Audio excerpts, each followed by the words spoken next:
Scientists are working together around the clock to find a treatment for COVID-19. Sorry, 1 second. Can you get out of here? Why?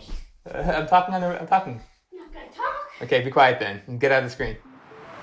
Working through distractions at home, one of these scientists is Dr. Srinivas Murthy, a professor of pediatric medicine at UBC and BC Children's Hospital.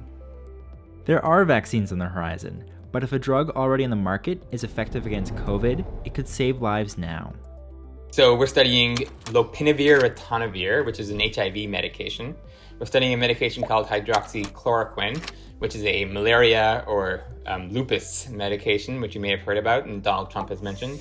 And we're studying a drug called remdesivir, which is an antiviral that was developed originally for Ebola and for other diseases, but seems to be somewhat effective for SARS-CoV-2. This work is part of the WHO's Solidarity Trial, a coordinated worldwide clinical trial to find an effective treatment for COVID-19. The whole point of clinical trials is to figure out as quickly as possible what works for patients and what doesn't work. If you test positive for COVID-19, a researcher will approach you and ask if you want to be part of the study. And then you would be randomized, which means that you are randomly assigned, like flipping a coin, so to speak, between one of those 4 arms. And one of those arms is no drug at all, because we have to see that if any of these drugs are effective at all, even compared to best supportive care, which is what's being offered currently. Standard of care is the best possible hospital care based on decades of research. The researchers collect data on all of the patients to see who recovers. If the data shows a drug isn't working, it can be dropped from the trial and a new one can be added. Proving what doesn't work is almost just as important as what does work. If the data shows a drug works, it becomes standard care. From then on, patients will receive either the drug that is known to work or be put on one of the drugs that is still being tested.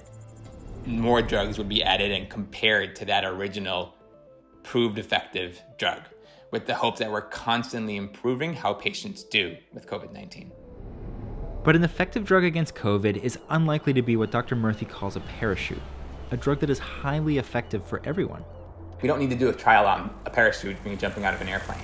It will reduce mortality by that much. You can study 5 people and you'll have the answers already. With this, we're looking at small effect sizes. And so things like 1 or 2 percentage points of mortality differences. To detect that difference, you'll need thousands and thousands of patients. But remember, a 2% difference scaled out across this entire outbreak could be tens of thousands of lives. If any of these drugs were parachutes, we'd already know. If you're participating in the study, obviously you'll be getting the most sort of up-to-date information about which drugs are doing the best. But Dr. Murthy worries that Canada is falling behind. Running large-scale clinical trials costs money. You need governmental bodies to help support it. Right now, we're only funded for about 20 hospitals across the country. We have about 100 hospitals who want to participate, but they cannot because the federal government has yet to pay money. Money isn't the only hurdle, though. Canada has a fragmented healthcare system, with each province managing its own response and research. It slows the science down. Canada, compared to other countries, is well behind on that front. In the UK, for example, they have a single coordinated clinical trial infrastructure, and they've enrolled already 3,000 patients into one trial. We may not learn as much as we need to, as quickly as we need to, and we may be reliant on the rest of the world to inform our practice rather than the other way around. Dr. Murthy sees the WHO's Solidarity Trial as an urgent and vital step in taking the fight to COVID. But it's also so much more than that.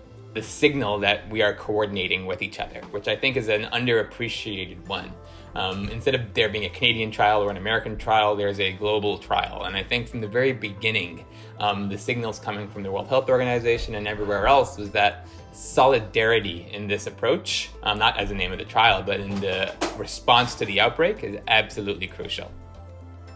Solidarity represents a new way of doing science. One where clinical trials all over the world are coordinated to constantly learn, adapt, and show us the best way forward. The always politics of trials being coordinated is that each nation wants to do their own thing. Each institution, each researcher thinks they can do things differently than others. And hopefully with this outbreak, we're learning that the opposite is true and that collaboration is more important than ownership.